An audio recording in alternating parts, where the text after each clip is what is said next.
joined by my colleague Jack Farley and the guest of honor today, Darius Dale, founder and CEO of 42 Macro.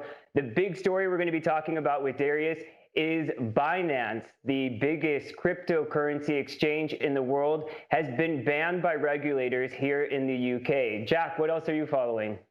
Well, we've got the NASDAQ surging 1.2%. This as treasury yields actually fall. So we were having another classic sort of anti-reflation trade. Samuel? Yeah, a big surprise for me seeing United Airlines saying that they're going to be profitable again by July, and then seeing their stock close down nearly 3%. What else is on your radar, Jack? Well, as tech leads led by electric vehicles with surge, it's actually financials and energy, which are deep in the red. The energy sector in the S&P down 3.5%. So it looks like traders are really bracing for that open meeting Thursday. Absolutely, Jack. I know you're very keen to talk about that with Darius, but first we're going to start with that big story.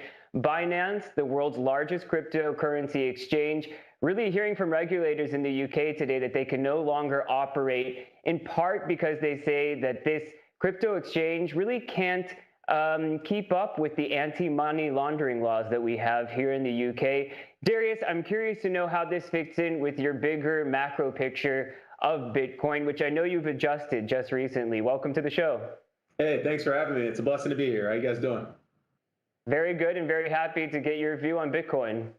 Yeah, I mean, look, we recently added it to our long ideas within the context of our portfolio construction, primarily because of its low, with respect to the macro regimes that we have forecasted for the second half of the year, i.e. deflation, whereby growth and inflation are slowing at the same time. It tends to have low volatility and covariance relative to other risk assets that you can have in your portfolio for that. So knock on wood, we're hoping that stock to flow sort of comes through and protects investors from drawdown risk throughout the back half of the year. Whereas obviously, as we're seeing today, there's a lot of risk assets that are poised to decline much further.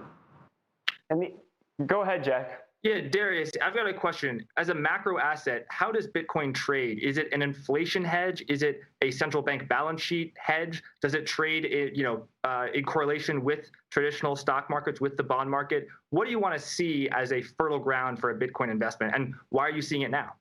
Yeah, that's a great question. So in terms of what is Bitcoin, I think it's still to be determined. I think when we back test everything that takes across global macro through the lens what we call our grid framework, Goldilocks, reflation, inflation, and deflation, which are really just offshoots of what growth and inflation are doing in rate of change terms. And Bitcoin goes up in three of them, and it goes down in deflation, generally speaking. However, when you backtest the various styles of deflation, like quantitative tightening, like fiscal tightening, things that we expect to happen in the back half of the year, Bitcoin tends to outperform other risk assets in those scenarios. But again, these are small in size backtests because, again, you don't have a tremendous amount of trading history for the asset. And it was interesting for me to watch the whole Binance story play out. It wasn't only here in the UK that they're facing problems. Also, Binance has had to pull out of Ontario in Canada. Japanese also regulators there also saying that they're really operating without when they shouldn't be in Japan. So I'm just curious, when you take a look at this, Darius, it's interesting for me because on the one hand, you think if a big cryptocurrency exchange is being pushed out of a major country like the UK, you would think that that would be problematic for the currency. But really what happened on the back of that, it went up most of the day. Now it's come off a bit since then, but a lot of people are saying, no, actually this is good news, that this means that it's going to be more regulated and that it's clearer, the rules. I'm wondering what your view is on that. Yeah, it's a great question. I don't think it's good news to see things get kicked out of major economies in terms of exchanges and people's ability to transact in those markets. However, I will say this. Bitcoin's down 46, 47% off its highs. How much of the Binance news, how much of the China ban in terms of its energy consumption, how much of that has been priced in as it relates to where the currency is today or where the asset is today? And where the asset could be 6 months from now in terms of, again, anchoring on the stock to flow framework, which, to be fair, we've only seen a couple of cycles in this framework, anchoring on that framework. How much of that has been priced in within the context of the ultimate risk reward that you can have in this asset? I mean, I tend to think, banning stuff is not a good leading indicator, but how much of it's been priced in is the real question. Yeah, when I heard analysts saying that and some people who are always very supportive of Bitcoin. I was thinking about people like me here in the UK thinking, how are you going to cash out if you've got Bitcoin with Binance today? I see it being very problematic. But like I said, I was surprised the first part of the day, at least, really not to see much headwind against it traded against the dollar. You, Jack?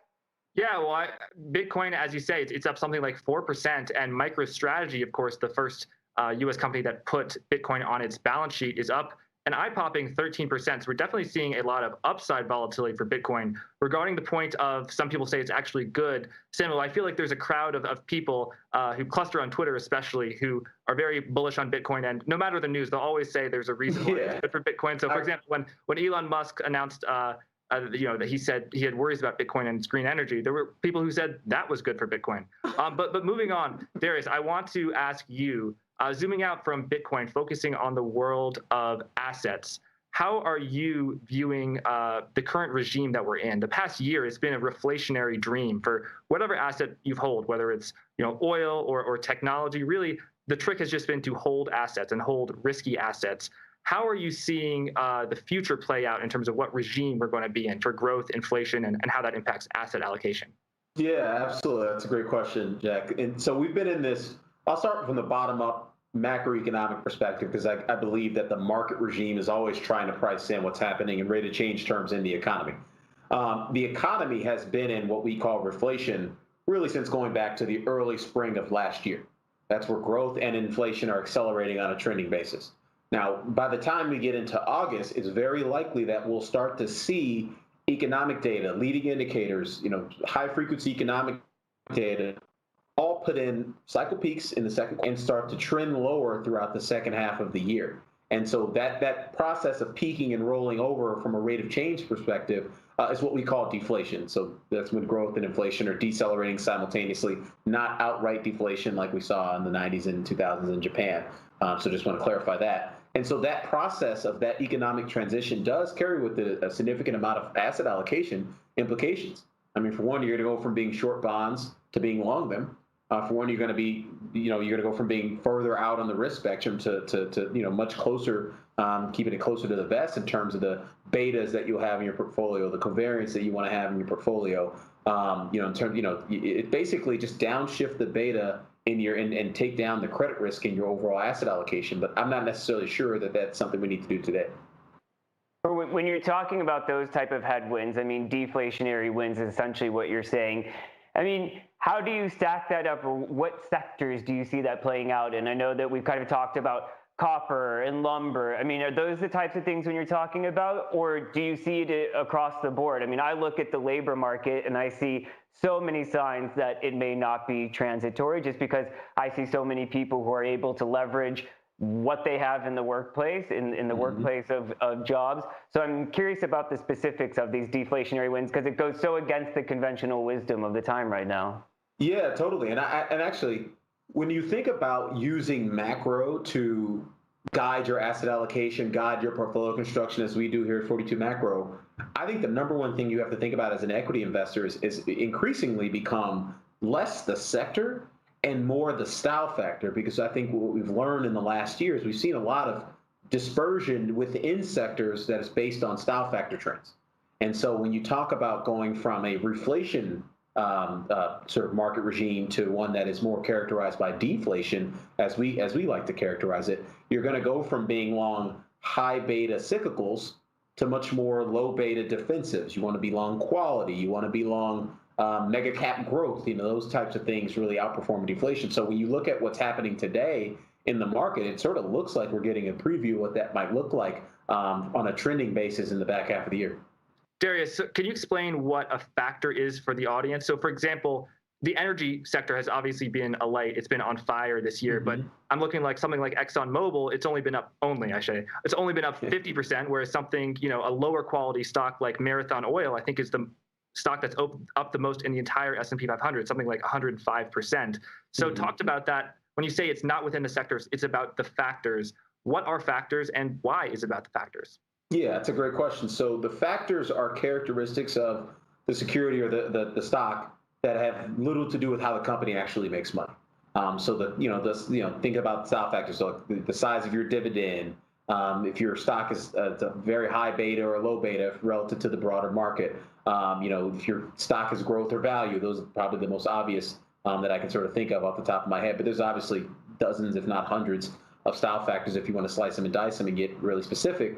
In terms of what's led from a style factor leadership perspective over the last month or so, one thing I track on a routine basis is month on month Sharpe ratios across all the major sectors and style factors in the equity market. And it's pretty clear that this market regime transition over the last month or so towards Goldilocks, which you have a brief period of Goldilocks in there before the main transition to deflation, it's pretty clear that that's really benefited you sort of obviously growth in tech-oriented type companies, but most importantly, the most shorted aspects of those. Merrill Lynch publishes these sort of high short interest, low short interest indices. Is about 12 or 24 of them. I'm blanking on the number. Anyway, but you look at what's compositioning the sort of upper quintile of sector and style factor leadership over the last month. It's very clearly been everything people left for dead in May. When they sold the lows in May, they sold out of all their digital economy exposures. They were worried about a big move higher in interest rates going, from 1.5 on the 10-year to 2 on the 10-year, and obviously all that did not come to fruition. And I would argue strongly that the reason it did not come to fruition is because the bond market, and by extension the equity market, is really looking into the back half of the year at a scenario whereby growth and inflation are persistently decelerating. I just want to drill down a bit and get your take on the headline that Jack mentioned at the top of the show.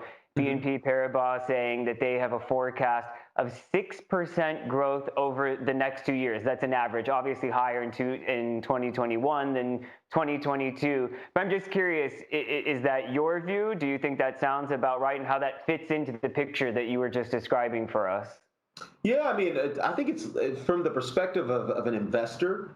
I think it's less about the view being right and more about the path we take to that view being right. Like if we start at 12 and end at 0 and it's 6, that is a very different investment implication than starting at 0 and ending at 12. Sure. You know what I mean? So I think it's, and right now, unfortunately, we're a lot closer to the 12 than we are to the 6 from a starting point perspective. So to me, that's the big issue. When I talk about the deflation that we're likely to see both in the U.S. economy and really abroad throughout the back half of the year, it's not something that you want to run home and write a letter about. It's not anything scary. We're certainly not going back to anything that resembles recession risk.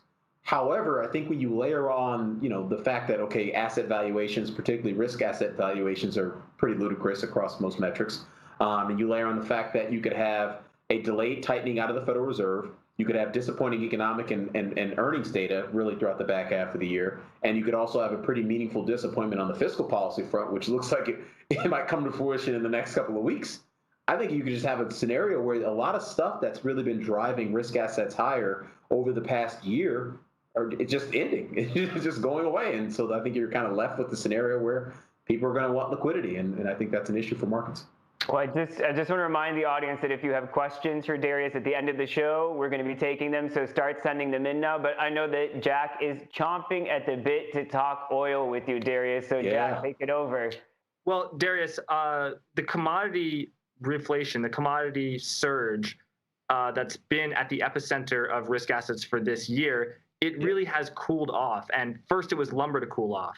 Then it was copper. But one commodity that really has held firm has been oil.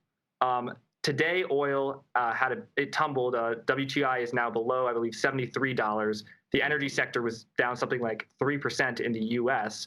And I think traders are really bracing for the OPEC meeting on Thursday. So I have to ask you, what's your view on oil? Yeah, so so we look at 42 different market indicators that comprise what we call our global macro risk matrix, which is the tool that we use to nowcast the market regime probability. What market regime are we in? Are we in Goldilocks, inflation, or deflation? And so of those 42 market indicators, 7 of them are explicitly commodity exposures. Crude oil is the only one that is still bullish, still bullish from a volatility adjusted momentum perspective. So that's a signal in and of itself. Okay, the market is clearly transitioned out of being overweight commodities. When you layer on the volatility component, you get a lot of information about flows that you tend to find out on a lag. So this is why we look at the world through that dual adjustment. And so it's very clear that the market is really betting on a very positive story, a supply-demand dynamic in the crude oil market that is very different than all the other commodities. You mentioned lumber, you mentioned copper, even ag is breaking down. And so to me, it's a pretty clean-cut signal that the world is transitioning away from reflation. And also it's another clean-cut signal to me. I think there's still a pocket of investors out there that fear a bear steepener is still on the horizon. Now, I would argue that's a very low probability event over the next, 4 to 6 months. But certainly it's something I think it could happen in the next over the next 12 to 18 months. But I think when you start to look at the nascency of the breakdowns of these commodity market signals, again, all these signals have broken down in the month of June. Like we're at the beginning of the breakdown, not the end of the the commodity breakdown. So to me, it's all stuff that I think it's very important color for investors to be aware of, because again, it's increasingly leaving crude oil out there all on its lonesome in terms of where can investors go to specifically and explicitly bet on inflation. Even on a day like today, I mean, I know you're taking the macro view. That's even written in the name of your company. When you see a day like today, Darius, where you have U.S. airstrikes against Iran in Iraq and Syria, do you factor that in at all? Or because you're taking this macro view, you tend to look over those types of blips, if you consider it a blip? Yeah, so in terms of how I think about investing, I myself will try to control as much of the information that I can. And what I mean by that is if it's a time series that I can backtest, study, and ultimately build a model to forecast, I will do that. However, if it's something that that doesn't have a time series, then I ultimately just let the market decide on that.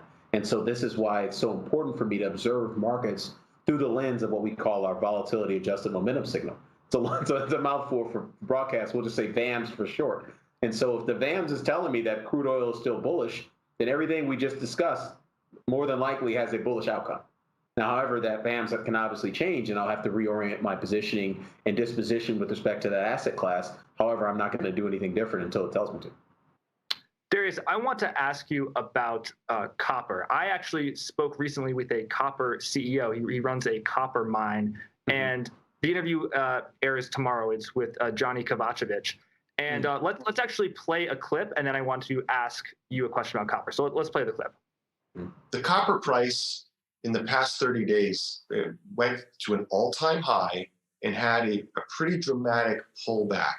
And people would ask, or the question is, how much of that is due to speculators? Speculators get in the market when there's a trade to be made. And there has always been, and there continues to be, in my view, an unholy alliance between fabricators and miners. Tomorrow on the essential tier on Real Vision. Darius, Johnny is a copper bull. He is the CEO of a copper mine. I bet I would be a copper bull too. So I want to ask you about what's your outlook about copper within the reflation narrative? Because I've been speaking to so many people who are very bullish on the electrification of the economy and how much copper and rare earths are needed for that electrification. But at the same time, I'm looking at the Biden stimulus bill and I'm seeing a mere $15 billion allocated to electric vehicle infrastructure. And I'm thinking, $15 billion, that's like what Tesla moves in a day. In terms of, I love that, a mere $15 billion.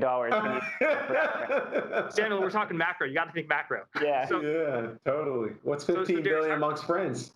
Yeah. So how are you thinking about copper? Yeah, I think, not to make this about the broader macro discussion, but I think you do have to think about copper as almost as a leading indicator for what's happening with respect to broader commodities.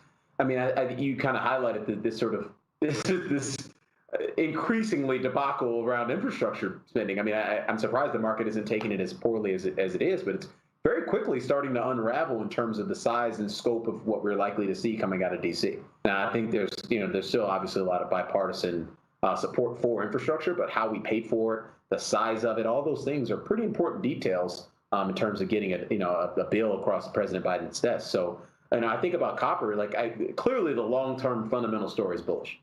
But as an investor, certainly as someone who doesn't want to suffer a material drawdown on a 3-month basis, on a 6-month basis, or even a 12-month basis, you can't just be wedded to some long-term supply-demand narrative. I think the long-term supply-demand narrative was well priced in at $450, an ounce of copper. It's not that it's not going to go straight to the moon. There will be offsets and pullbacks, and I think the number one driver of those pullbacks when you're in the secular bull market for any particular asset is the changing macro regime. The changing macro regime can just change investors' liquidity preference, and they might start to sell copper. Like, it has nothing to do with where copper supply and demand is going, but you can actually suffer a meaningful drawdown in the price. And that's, to me, why you engage with firms like mine, you engage with people who do macro, is because we're looking at a different set of observations than I think the bottom-up investor, or certainly someone who runs a copper mine, is looking at. Darius, we've got a lot of questions coming in for you. So one last topic I want to hit, and that's United Airlines. They've come a long way, saying that they expect to be profitable by July. Wow. Incredible to think where they've come since last year with a lot of my tax dollars, by the way. But even with that news, the stock is down 2.5% closing today. So I'm just curious to get your take on this industry, and a lot of those industries that we thought would be doing well at this point with the reopening, as Europe continues to reopen and maybe more international flights coming to this side of the pond. What do you make of the news like this, where they're announcing also that they're going to be putting in an order for lots of new airplanes, and yet the stock reacts the way that it does? Yeah, I mean, look, it's a classic sell the news event. This is telling you that the market is priced in a lot of the good news. I mean, going back to the sector and style factor dispersion study that I highlighted earlier, when you look at the lower quintile of what's in that dispersion study, it's all the pure reflation plays. It's the materials, the financials, the industrials, it's the value. It's like basically everything you would have wanted to buy hand over fist on was it Pfizer Day, Moderna Day, whichever one was the first one. I forget which one was the first one, but I believe it was November 9th was the day. Yeah. It's like everything you would have wanted to buy hand over fist, with none of the good news you just highlighted, none of the profitability metrics you just highlighted. You want to buy hand over fist. So now that we're actually receiving the catalyst that justified making those exposures, people are taking profits. I mean, it's a natural market cycle, and this is why it pays to be early, not late. Yeah, that definitely makes me think of Live Nation Entertainment, another stock heavily oriented towards the reopening. Now, so many people, concerts are getting back close to full force. There are tens of thousands of people not wearing masks. Business is booming for Live Nation Entertainment, yet the stock is basically where it was at in February, because, of course, that was already priced in. Yeah, if I can make one quick final comment before we turn it over to questions. This is kind of what the microcosm of what I see, which is why reflation plays have really struggled so much of late. Pure reflation plays is what I mean. You think about an economy that is decelerating from an unsustainably high growth rate, but not necessarily decelerating at a pace that would scare you into recession. More importantly, scare analysts and macro strategists into taking down their numbers. I think you could set up for a sustainable period of persistent economic and earnings disappointments, particularly for the pure reopening plays. It's never going to be good enough because of that rate of change dynamic that I just highlighted. So I think that's what you're seeing in a lot of these stocks, and I would expect it to continue. I just want to get to the first question. Jack and I are both going to bounce them off you. I'll start. For Darius, what's the heaviest weighted indicator in his model for the transition to a deflationary environment? The heaviest weighted indicator is always going to be our global macro risk matrix. Whatever that thing is spitting out in terms of the market regime probabilities is how we orient ourselves at 42 macro. I am not smart enough to figure this out on my own. I need to ask 42 different macro indicators to tell me what's the move. And so, in terms of, I sound extremely bearish, and I certainly expect to see a 10 to 15 to even potentially 20% drawdown at some point in the mid to late summer, between that then and the early fall. When that transition to deflation becomes obvious, the tightening it will become obvious from a Federal Reserve perspective. So I think a lot of stuff is on the come rather, from a bearish perspective, but I'm not quite there yet. And so in terms of discussing all the indicators in that model that are telling me not to put that on today, equity vol broke back down. So a lot of stuff happened over the last couple of weeks that made it very precarious. It made the system very vulnerable to a phase transition. And then in the last couple of days, we started to see some bullish indicators, like equity vol complex breaking down. Mexican peso went from bearish to neutral again. Little stuff like that. It's not one thing you want to write a note about, but it's certainly, you're seeing enough in terms of the events of reflation and or Goldilocks from a market regime probability perspective that tells me that ultimate drawdown is really not something we have to worry about today, but certainly will in the next month or two. Darius, I want to ask you a question that's just I'm curious about. Is that where do you see FANG, Facebook, Alphabet, Apple, Netflix? Where do you see those companies? How do you see those companies performing during this transitionary period? They've traded pretty flat over the year, I think, with the exception of Facebook.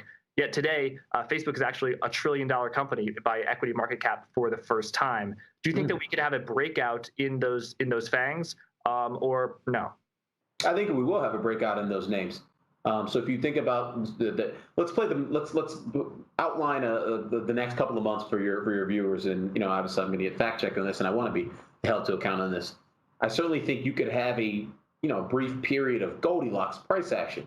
Well, what will Goldilocks price action do? It's going to shift funds out of reflation plays and back into digital economy names, particularly the mega cap, high quality digital economy names that, for lack of a better phrase, like investors basically had to sell that to make room in their portfolios for reflation plays. Because if you go back to last August, at the highs of early September of last year, investors were max overweight digital economy to a level that we have never seen before. I'm just looking at the the S&P sector allocations on a market cap basis. We had never seen that before, aside from obviously the tech bubble, which obviously was a very unsustainable event. So they had to make room for the reflation plays. Now I think the market is saying, based on the bond yield signals, based on the signals that we're getting from the fixed income market, that hey, I think this fear of digital economy, of quality, of safety, of those kind of names is mispriced. I just want to get to another viewer question. Your view on the Delta variant, or the next Delta variant. I think it's the biggest risk not talked about enough. That says Tom. Of course, here in the UK, the Delta variant is the dominant variant. And we're starting to see, we had seen cases going up, but I was saying with so many of us having one, if not both vaccines here, we weren't seeing hospitalization going up until this week. Now, this week, in the past 7 days, I should say, we're starting to see hospitalization go up here, though at relatively low periods compared to low numbers compared to last year. So are you keeping an eye on the Delta variant, and how does it factor into your thinking, Darius? Yeah, it's worth keeping an eye on. I will say this, the likelihood that COVID-19 in and of itself, i.e. the transmission, the hospitalizations, and the deaths, unfortunate deaths, the likelihood that something like that can surprise markets in a really nasty way is much lower now, right? Like it's all about the surprise. Markets hate uncertainty. They hate dealing with things that people like me can't put in a time series in Excel or Python and figure out. And that to me is what we saw this winter and spring of last year. Part of the reason, in my opinion, that the wave that we saw throughout the fall and the winter of last year, particularly here in the U.S., did not have a meaningfully negative impact on asset markets is because the risk was well understood, it was well telegraphed, and at the end of the day, we were in a positive macro regime. It never really took us out of it. And so I guess to answer your question on the Delta variant, will this catalyze a material enough change in the economy to push us into a deleterious macro regime sooner than I would already expect? Because again, we think that's coming in August. We only have 1 month to figure that out. So I guess to answer your question, maybe it's a big deal, but I don't suspect it is, given everything I know today. That's a really good point that you have about telegraphing, that even if it were to get worse, the fact that we have so many testing regimes in place, the fact that we have vaccination programs in place, if they need to give a third dose, here in the UK, they were just saying today, we don't see a need to give a third dose. At this point, we think it would be safer to give other countries that haven't even had the first dose. So given that we have all of these regimes in place to be able to care for it, it's a really important point that you're making. Jack, other viewer questions you want to get to? Yeah, I'll just say, Darius, it sounds like now COVID is the devil that the markets know, but in March, it's the devil that they don't know. They didn't know. It's a big deal. Yeah, they did know. Yeah. So Joey has a question. Darius, given that you think that growth and inflation will peak, do you think that the risk of rising real rates is low? And due to the correlation, the high correlation with real interest rates and gold, what's your view on gold? Yeah, still we're bullish gold. It's in our portfolio construction currently. So we recently added that after taking it out. So we definitely believe. So clearly, by that indication, we don't believe real interest rates are going up much materially from here. throughout the lifetime of this, what we would consider to be a market cycle. So that sort of answers the question. I think there is a ultimate risk if you could see a real material pullback in commodities that doesn't necessarily impact the broader, sort of asset market landscape, and that would drag down break evens, and you could actually see a really awkward rise in real interest rates relative to where nominals are priced in, because obviously we haven't seen a tremendous amount of volatility there. So there is a risk there. I don't think that's a high probability risk. I think the more likely probability is that we see both nominal and real interest rates drift lower over the next, 3 to 6 months. I just want to finish with one more question going back to oil, since I know Jack is so keen on it. Do you expect crude oil and energy stocks to remain in bullish regime through the Goldilocks period, Darius? Yeah, absolutely. It's very unlikely you have a Goldilocks period where something like energy or crude, so these are big exposures that are really breaking down.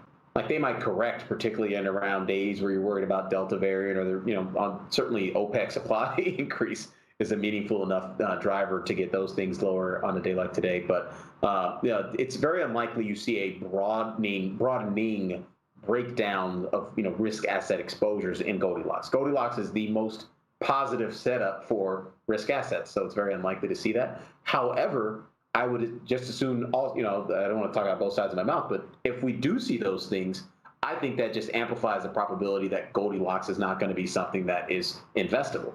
It could be a cup of coffee or a cup of tea, for my friends over in London. It won't be something to count on to make money with, for an extended multi-month period of time, which means, guess what? The probability that you have to put on the deflation portfolio, i.e. the risk-off portfolio, it happens much sooner. So keep our eye, obviously we keep our eye on everything every morning.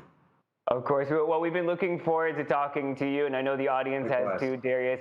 Darius Dale, founder and CEO of 42 Macro. Thank you very much for joining us. Jack, I know you were keen to ask him all those questions, especially those deflationary wins that Darius sees, and of course about oil. So Jack, thanks so much for joining us. We'll be checking out your interview on realvision.com that you previewed for us, and we'll see you again tomorrow here on the Daily Briefing. Have a good one, guys. Thanks, Samuel. Thank you.